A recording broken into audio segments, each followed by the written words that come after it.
नमस्कार, lead India के इस वीडियो में आपका बहुत बहुत स्वागत है। मेरे ईमेल पर कुछ सवाल आए हैं। सबसे पहले आइए एक सवाल लेते हैं। हेलो सर, मेरा नाम पंकज है। मैं जयपुर से बात कर रहा हूँ सर। सर, हमको लीड इंडिया से कोर्ट मैरिज कराना था, लेकिन सर एक प्रॉब्लम है। हमें कम से कम फीस में कोर्ट मैरिज करना है सर। प्लीज़ इसमें कुछ हमारी मदद कीजिए। तो कोर्ट मैरिज के लिए आपने पूछा है कि कम से कम फीस में कैसे कर सकते हैं। तो फीस कम से कम कितना हो सकता है उसके बारे में मैं आपको ज़रूर बताऊंगा। साथ ही साथ मैं आपको इससे जुड़े हुए जितने भी मिसकॉन्सेप्शन होते हैं या आप गलत चीज़ों को समझ जाते हैं वो भी मैं एक्सप्लेन करने की कोशिश करूंगा।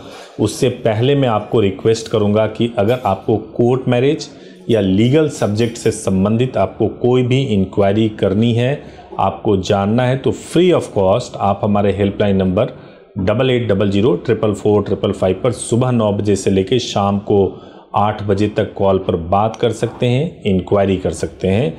कोर्ट मैरिज से संबंधित सभी सवालों के जवाब आपको मिल जाएंगे। अब जो आपका मूल प्रश्न है मैं उसके बारे में बताता हूं कि कम से कम फीस में कैसे कोर्ट मैरिज कर सकते हैं। देखिए, लीड इंडिया का तो सबसे पहले मानना ये होता है कि एक सामान्य शादी जो परिवार में और समाज में होती है उससे बहुत ही कम पैसे में कोर्ट मैरिज होता है, क्योंकि कोर्ट मैरिज करने में किसी भी तरीके का कोई आडंबर नहीं होता, कोई दिखावा नहीं होता, वहाँ पे बड़े बड़े बैंड बाजे नहीं होते, बहुत बड़े बड़े सजावट कुछ नहीं होते। बहुत साधारण तरीके से आपकी शादी हो जाती है और शादी को रजिस्टर्ड करा दिया जाता है। अब सवाल ये है कि बहुत सारे हमारे जो दर्शक हैं, जो फॉलोअर हैं लीड इंडिया के, वो कुछ कहते हैं कि और कम फीस में कैसे कर सकते हैं। तो अमूमन जो कोर्ट मैरिज का फीस होता है जिसमें सभी चीज़ें कवर होती है वो प्लेस टू प्लेस वेरी करती है, लेकिन अगर जेन्युइन फीस की बात किया जाए तो 15,000 से लेकर के वो 25, 30, 35 प्लेस के हिसाब से होता है और इतने में मैरिजेज होती है। लेकिन सबसे बेयर मिनिमम जो स्टार्ट होता है वो 15,000 से होता है। अब 15 डेफिनेटली मुझे उम्मीद है कि जब आपने मेरी टीम को कॉल किया होगा तो उन्होंने आपको इस फीस के बारे में बताया होगा, लेकिन फिर भी अगर आपको इससे भी कम करना है, इससे भी कम पैसे में करना है, तो दो बातें मैं आपको समझाऊंगा। पहली बात तो यह समझाऊंगा, इससे कम करने के लिए एक ही तरीका है। अगर आप दो काम होता है, एक मैरिज आप करते हो रिचुअल के हिसाब से और फिर मैरिज का रजिस्ट्रेशन करवाते हो। अगर आप इसको ब्रेक कर दोगे तो आप कम फीस में कर सकते हो, यानी कि पहली बार में आप केवल मैरिज कर लीजिए रिचुअल के हिसाब से और उसके बाद से जब दोबारा आपके पास पैसे हो जाए तो मैरिज के लिए रजिस्ट्रेशन करा लीजिए। बट इसमें समस्या ये होता है कि हमारा रेकमेंडेशन यही होता है कि भाई आप जब करवा रहे हो मैरिज तो कंप्लीट करवाओ, क्योंकि केवल आर्य समाज या मैरिज के सर्टिफिकेट जो रिचुअल्स के बाद से मिलते हैं उसकी इतनी वैल्यू नहीं होती जब तक कि उसको कोर्ट में रजिस्टर्ड ना करा लिया जाए।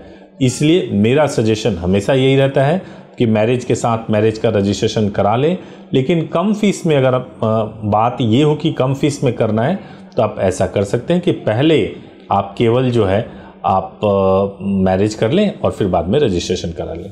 बट एक दूसरा प्रश्न है कि क्या कोर्ट मैरिज कर लेना ही पर्याप्त हो जाएगा? क्या कोर्ट मैरिज के बाद वाली चीज़ें भी तो देखनी है। अगर आप 15-20 हज़ार या जो भी फीस है आपके प्लेस के हिसाब से जो भी फीस बनती है वो मेरी टीम बताती है आपको, अगर आप इतने पैसे भी नहीं इकट्ठा कर पा रहे हो तो मैरिज के बाद परिवार चलाना है, आपके अपने बहुत सारे खर्चे बढ़ जाएंगे, तो वो कैसे मैनेज करोगे, इसके बारे में भी आपको सोचना चाहिए और उसके बाद ही अपने कदम आगे बढ़ाने चाहिए। क्योंकि कोर्ट मैरिज करने के बाद से फाइनेंशियल तरीके से फाइनेंशियली मजबूत होना, स्ट्रांग होना बहुत बहुत ज़रूरी होता है। एक और आखिरी बात फीस से संबंधित मैं आपको कहना चाहता हूँ कि हम कैसे तय करें कि कौन सा कोई कोर्ट मैरिज को लेकर के कुछ लोग फीस कुछ और बता देते हैं, कुछ लोग कुछ और बताते हैं, लीड इंडिया में कुछ और बताया जाता है, मतलब बहुत वेरिएशंस होता है। तो कैसे माना जाए और तय किया जाए कि फ़ीस क्या है?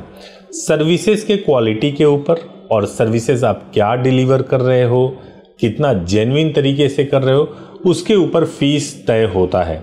लेकिन अगर फिर भी आपको ये पता लगाना हो कि जेन्युइन फीस कैसे पता लगाएं, तो आप जिसके पास भी इंक्वायरी कर रहे हो, आप उनके पास एक बार फीस मत पूछो, 3-4 बार पूछो। अगर सभी टाइम आपको एक ही फीस बताया जाता हो तो वो डेफिनेटली जेन्युइन लोग होते हैं। और जो बार बार चेंज कर रहे हैं, बार्गेनिंग कराने के लिए आप बोलें तो बार्गेनिंग कर लें, थोड़े पैसे कम कर लें, थोड़े पैसे बढ़ा दें, कभी कुछ, ऐसे लोग प्रायः जेन्युइन नहीं होते। इस बात का ध्यान रखेंगे और थोड़ा सा आप दिमाग लगाएंगे तो आपको पता चल जाएगा कि जेन्युइन फीस होता क्या है और कम से कम फीस में आप कैसे कोर्ट मैरिज कर सकते हैं। Thank you so much. अगर आपके मन में भी कोई सवाल है तो ज़रूर पूछिए और चैनल को ज़रूर लाइक कर लीजिएगा, सब्सक्राइब कर लीजिए ताकि आपको और भी अपडेट्स मिल सके। Thank you.